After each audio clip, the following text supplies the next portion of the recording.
Welcome back into the Sports Source. This segment brought to you by Daniel Hood Roofing. Honest services, fair prices, dozens of 5-star Google reviews. You got it all at Daniel Hood Roofing Company. You can call them today. You can drop by their website today. They will come out and do a free inspection for you. They do great work. Just check out their website. You'll see dozens and dozens and dozens of testimonials from people happy that Daniel Hood Roofing did their roofing. Check them out online, danielhoodroofing.com. All right, let's restart. Lots still up in the air for the Vol basketball roster, waiting on decisions from Santiago Vescovi, Josiah Jordan-James, or Plavsic, I suppose. I haven't seen anything on him. Julian Phillips, and let's start there.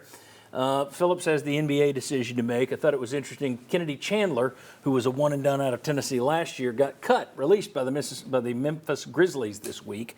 Now, that doesn't mean the end of his career. He'll probably re-sign with the Grizzlies at another point or with another team. And he's got a height issue. We all knew that going in. He's 6 feet. That's tough. That said, does that impact Julian Phillips' decision at all? Should it impact his decision at all with his choice of staying at Tennessee or going to the NBA? Should he look at Kennedy Chandler and say, ooh, if I go, I want to stick? Or should he look at it and say, Chandler's already got a year of bank? What would you do? I think it gives Tennessee a stronger case to make to him about why it might be important for him to come back. You know, we'll see if it makes a difference. All it takes is one person in the player's ear to convince him that he should go. But I think in Rick Barnes' case, I think you'd be crazy not to mention to him that, hey, not that Kennedy did the wrong thing. Maybe he came back and he would have done the same thing a year later. But it still gives him a stronger case to make that, hey, a year from now, I think you can go higher. We put guys in the NBA all the time. Listen to us on this. We think we know what we're talking about. Do you think this changes the math on whether or not Phillips comes back or no? I don't. I think they'll use it and they'll mention it like Ryan said, but Julian Phillips is going to think about what is best for him and what he thinks he can do, not what Kennedy Chandler did. Look how many examples of guys not making it don't impact guys deciding whether they go or not. So I don't think it's going to impact it. You know, I think it's something that you may factor in, but for Julian Phillips, I think Tennessee makes the case, boy, you need to get stronger, dude. I mean, you need to play better than you did starting out. I was watching Tennessee, and it's like, boy, you can't even tell he's 6'8". I mean, the way he plays, he looks so good. And then he just didn't kind of fade it away a little bit there. So the draft grade, I think, is what the really deciding thing will be.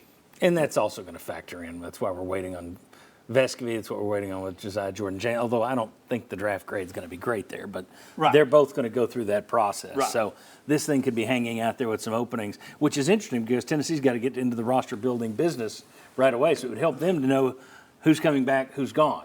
So the idea that waiting through for the draft response, that could be a delay for Tennessee. Let me talk about it just very quickly. In terms of transfer portal, Tennessee was interested in North Carolina transfer guard Caleb Love. He immediately went to Michigan. He wasn't going to come here. They're still in on Chris Ledlam from Harvard.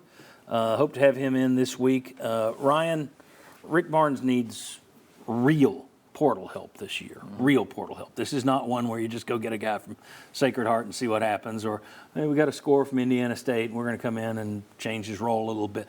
They need players and they need offense. We showed last week all the numbers they're losing. They're looking at former Conference USA Player of the Year at North Texas, kid from Florida State, kid from Iowa State. Do you feel that this will be a year that Rick Barnes really connects in the portal, or do you think it's shaping up to be the typical portal year? I think it'll end up being a fairly typical portal year. And that's not to say they won't get some good players. Right. Tyreek Key looked like a really good pickup this time last year. So you can get some guys that are going to help you, but I don't think they're going to go out there and get one of the top 5 players in the portal. Caleb Love would have surprised me. So yes. I think they're going to get somebody, Dalton Connect at Northern Colorado. Someone like that's from a smaller school that's done well, I could see them getting, but is it going to be someone who's a household name that fans are going to be really excited about and think this changes the team completely? Maybe not. And I think it's okay to have some healthy skepticism too, based on what this program's shown in the past. They're going to pick their spots in the portal and go after guys that fit the program they feel. I'm glad I didn't say the kid's name because I would have said Neck. I would have thought the K was silent. It's Connect. Connect. Yep. Of course. That's what I was told anyway. Okay, there we go. Are you expecting this to be everybody wants it to be a big portal year? I don't see it just based on history. It doesn't sound like Ryan sees it. Do you see it? I agree. I don't think it's going to be drastically different. I don't know that there's a ton of superstars. It may not Yeah, be as Caleb big Love a would have been the biggest name, Right. or the kid from, you're not after the Dickerson kid from Michigan, apparently. The kid from Creighton just went into the portal, but everybody thinks he's going to wind up at Arizona because he's got a guy at Arizona recruited his brother to Gonzaga, so everybody thinks he's going to go there.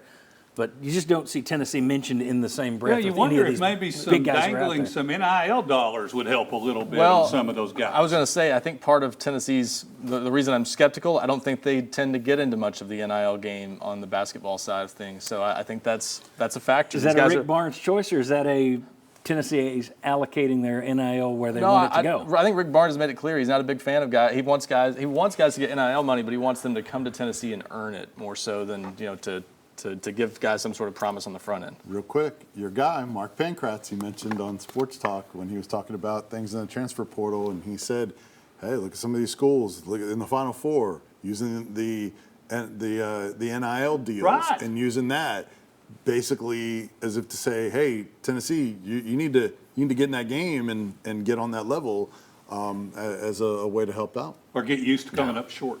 No, we don't need that. Defense. If you can hold a team to 40 points, kill them. All right. When we come back, let's do a little rapid fire. Rapid fire next. We got everything. We got football. We got baseball. We got Danny White question. Come on back.